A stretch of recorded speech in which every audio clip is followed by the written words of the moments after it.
Lanjutin resume buku Psychology of Money. Kali ini bab 3, judulnya itu tak pernah cukup ketika orang kaya berperilaku gila.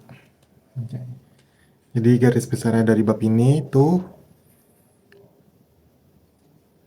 ketika orang yang ya orang yang udah punya cukup harta tapi nggak pernah ngerasa cukup, dan dia terus mau lebih, mau lebih, mau lebih dari harta yang dia punya sekarang. Itu cara garis besarnya di buku ini.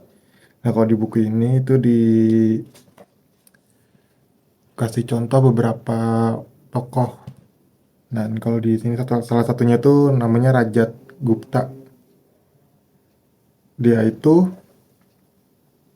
pebisnis paling sukses yang sempat punya harta 100 juta dolar.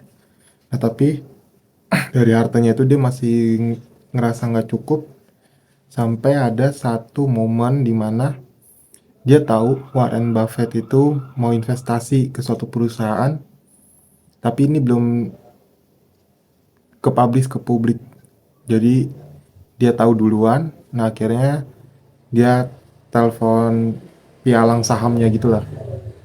Dia kerjasama buat beli di saham yang mau diinvest sama Warren Buffett. Itu waktu 2008, waktu krisis keuangan. Jadi Warren Buffett ini mau investasi 5 miliar dolar.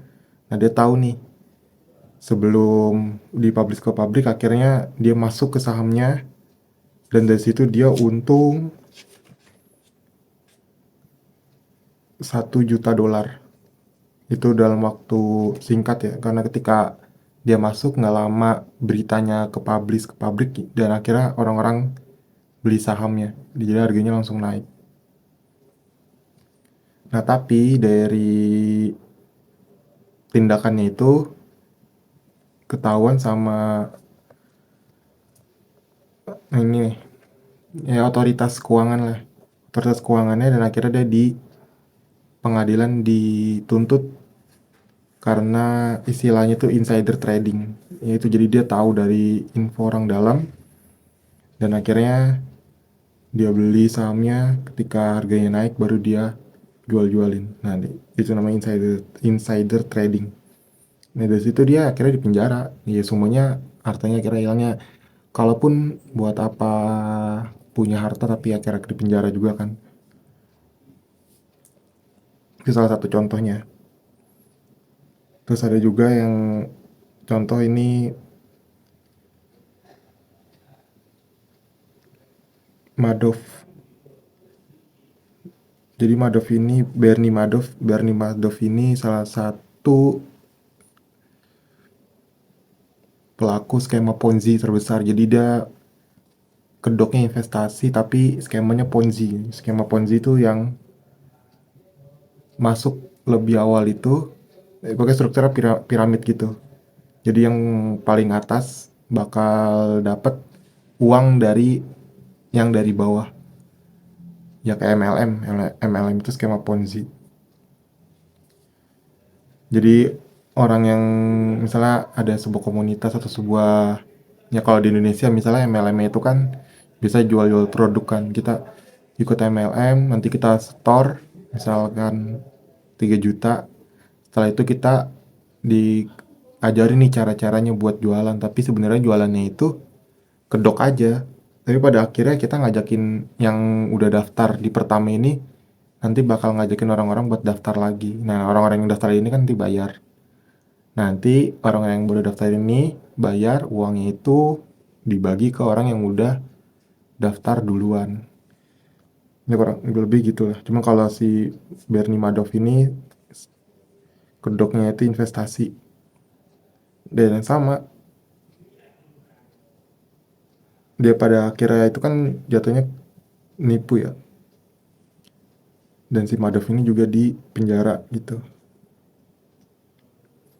Yang bisa diambil pelajaran dari kedua orang ini, yaitu nggak pernah cukup, padahal dari harta yang dia punya aja itu kan udah bagi kita ya, atau nggak bagi orang lain yang nggak punya harta sebanyak mereka, pasti kelihatannya udah banyak banget harta mereka. Tapi mereka yang udah punya harta itu pasti mau lagi, dan mau lagi. Pada akhirnya mereka mengorbankan apa yang udah mereka punya. Nah, Warren Buffett itu pernah bilang, untuk mencari uang yang mereka tak miliki dan butuhkan, mereka mempertaruhkan apa yang mereka miliki dan butuhkan. Itu bodoh, benar-benar bodoh. Jika Anda mempertaruhkan sesuatu yang penting bagi Anda untuk sesuatu yang tidak penting bagi Anda, itu tak masuk akal. Ya intinya lu mempertaruhkan apa yang udah lu punya buat sesuatu yang belum lu miliki, tapi itu mempertaruhkan segalanya. Yang pada akhirnya kita jadi nggak bisa punya semuanya gitu.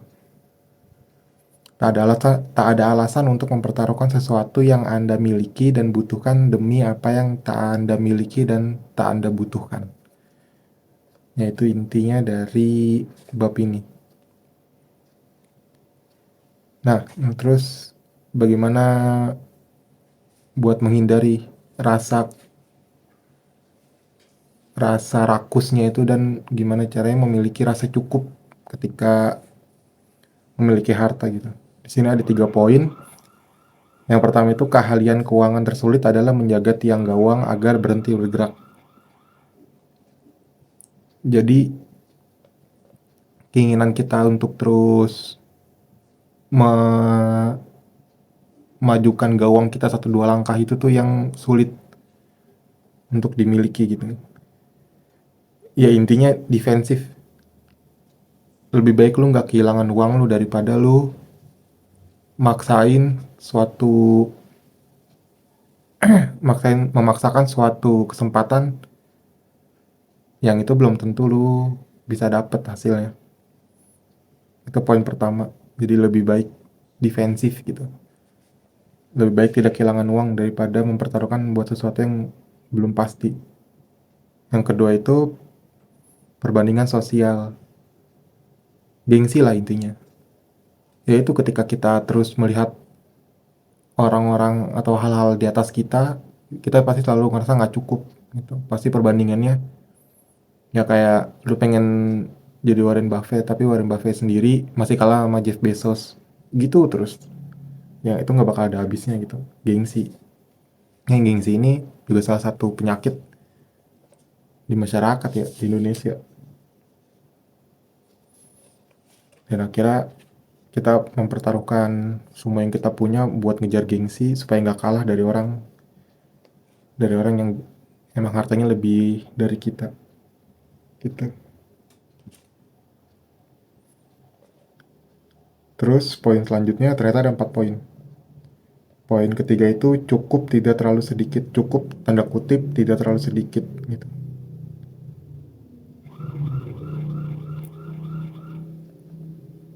Di sini dijelasin, cukup adalah menyadari bahwa yang sebaliknya, nafsu menginginkan lebih yang tak puas-puas akan mendorong Anda ke titik penyesalan gitu.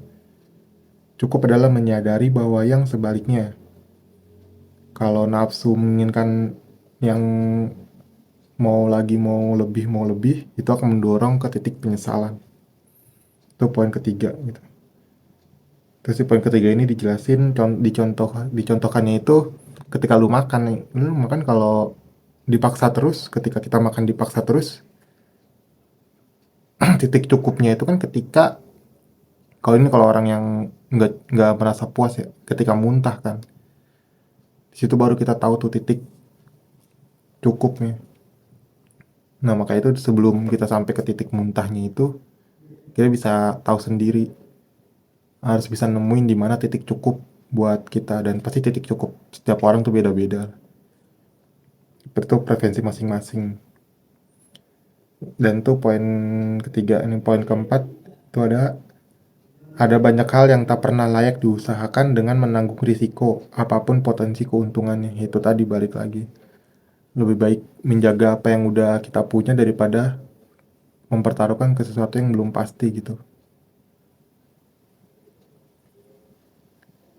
Dan di poin keempat ini intinya, cara terbaik menjaga hal-hal itu, hal-hal di sini adalah harta kita, adalah mengetahui kapan waktunya berhenti mengambil risiko yang bisa mengancam semuanya. Mengetahui kapan cukup. Itu. Jadi inti dari bab ini adalah ada di titik dimana kita harus merasa cukup, dan itu harus kita tentuin masing-masing sesuai preferensi kita. Karena kalau nggak bisa nemuin rasa cukup di diri kita masing-masing, itu bisa bahaya. Dan balik lagi, uang itu psikologis. Dan rasa cukup itu juga kan ada kaitan dengan psikologis tiap orang. Yaitu bab 3. Nanti kita next ke bab selanjutnya.